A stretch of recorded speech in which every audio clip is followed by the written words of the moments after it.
Hey guys, what's going on? My name is Arbuckle. Welcome back to another video. I want to let you guys know that watch my videos consistently really quick that I am recording this on an Astro A40 headset, so my voice does sound a lot different. I apologize for that. I came up to Virginia to visit my family for a few days, and I accidentally left my microphone back down in Orlando, so it'll be back to normal in a week or so when I go back. But for now, I'm using the Astro A40s. But for those of you that have been playing a lot of State of Decay 2 recently, I'm sure you've already seen that the patch 1.2 just recently came out, and oh my god, it was a fairly big patch. It was like 20 gigs. They changed all kinds of stuff. They made it much better. There's so many issues that I was having with the game recently that are in this list of patch highlights. So I figured I would go over some of these with you guys.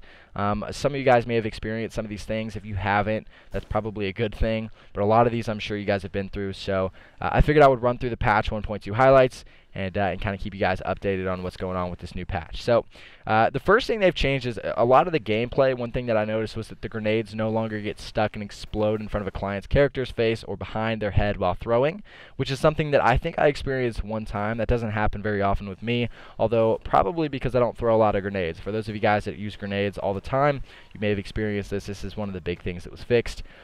Some other things, they fixed instances of clients dealing damage to their host non-active community members with explosives, so hurting your teammates or your community members. The flashlight beams no longer cast shadows away from the player's character model. Characters no longer have their self-shadow when using the flashlight. This is the biggest one that I see in the gameplay for me right now, is that they fixed an issue with the doors appearing opposite of the state that they're in. So I'd walk up to a door that said it was open, like it was clearly open on the screen, but it was like an invisible barrier, and it said that it was closed. So that's something that they fixed. That was actually really getting aggravating, so I'm glad they went through and fixed that. They resolved a situation where when getting into vehicles, the camera could become detached from the player's character. They fixed an issue where when clients swap weapons while in vehicles, the weapons do not swap upon exit from the vehicle. Fixed a rare bug that could prevent Warlord Legacy, again the Sheriff Legacy, and yeah, Warlord and Sheriff Legacy from being able to be completed. So I know I read all my comments, and I know a lot of you guys were complaining about some of the characters, some of the different legacies not finishing or starting, and there was actually a lot of you guys that had issues like that, and it appears that that was fixed with this latest patch. It says the Warlord Legacy was not able to be completed and the Sheriff Legacy was not able to be started. So if you guys were having those issues, you shouldn't have to worry about that. That should be fixed now. If you guys have any other issues with any of the other legacies, make sure to leave it down in the comments below. I don't know. I haven't really come across any other problems when trying to complete missions, so I don't know if you guys have run into anything else, but leave a comment. Let me know if there's any other legacy that you've been dealing with that's causing you problems. And then there's a couple other random. They fixed an issue where players' loot sometimes become invisible under their entire backpack until it's deposited into the supply locker. I never ran into that situation, but I guess that's something that some of you may have came across. There's a couple random network and multiplayer fixes that they did. They fixed bandwidth and CPU improvements. The game now exits to the main menu faster. They improve network vehicle interactions. Host facilities no longer appear invisible to other players during multiplayer. They fixed a couple different things in multiplayer. I haven't had a lot of experience with multiplayer. I've been playing a lot of solo. For those of you that watch my videos, I don't know, do you guys play a lot of multiplayer? I don't know if you guys play with friends, if you guys play with random people that you find online. For me, I don't have any friends right now that have this game. I haven't convinced any of them to buy it. So I'm just kind of playing casual by myself. But for those of you that play multiplayer or have run into any issues trying to get in other lobbies with other players, this might be something that you may have run into.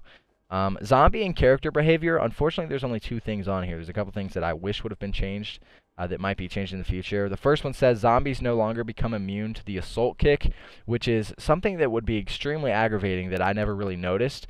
That might be something that I've definitely come across, but I haven't really noticed just by, you know, pressing the buttons. I'm just kind of just taking it out until the zombie's dead, so I don't notice if a kick or a punch misses. But that's something I didn't really notice a lot of. But and then the second was reduction of step height to prevent survivors from popping up onto props while moving, which is extremely annoying.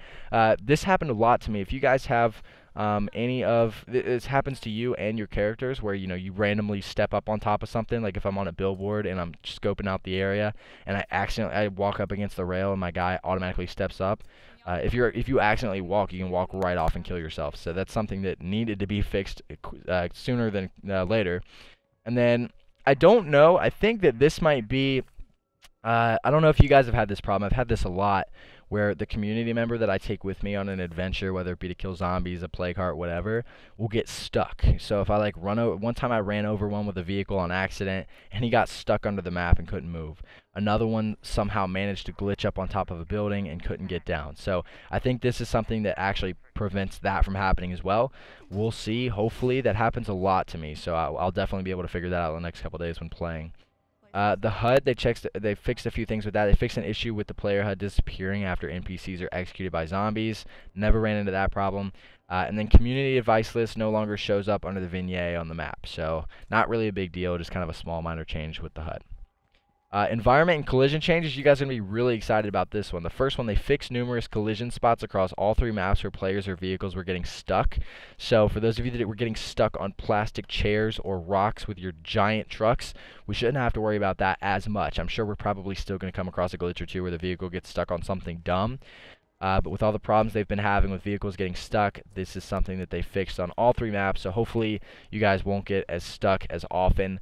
And it's just, that's been so annoying. There's nothing more annoying than having, like, you ready to go out and do something and then your truck gets stuck on a rock or something really stupid like that. So I'm glad they fixed that. Fixed numerous collision spots across all 3 maps where players were getting stuck in an infinite free fall animation loop. I never experienced that. Don't know if any of you guys did. Elimination of white lines that appear when driving at night. Addressed a variety of spots in the world where a player was not able to climb over props they should have been able to. That's something I noticed. So now we'll actually be able to climb over certain things that we weren't allowed to climb over last time. And that actually, that sucked because I got stuck a few times because of that. Additional polish and reduction of LED popping, additional lighting, tuning passes, reduction in glowing props, just lighting stuff, nothing really too noticeable. And then a few other random fixes that are just under here. Say, addressed a variety of general crash bugs, updated a number of strings that were previously hard-coded in English, and then audio mix optimizations. So just a couple random things to hopefully make the game more fun and more interesting. But yeah, guys, that is the patch 1.2 highlighted changes. Those are the things that actually matter that you're probably going to notice in the game.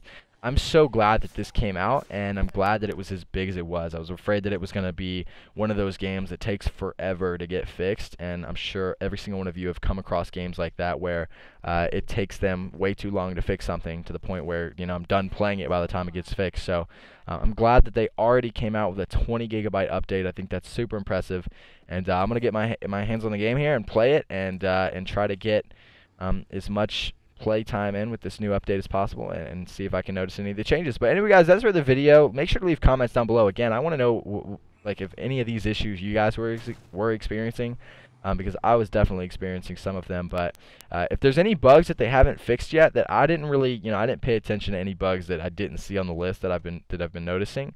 But for those of you that have been experiencing something extremely annoying in the game and it wasn't on the patch list or the patch notes, leave a comment because I want to make sure that I don't run into that problem. So anyway, guys, that's for the video. I hope you guys did enjoy it. Make sure to subscribe if you haven't already, and I'll see you guys in the next video. Can we be friends?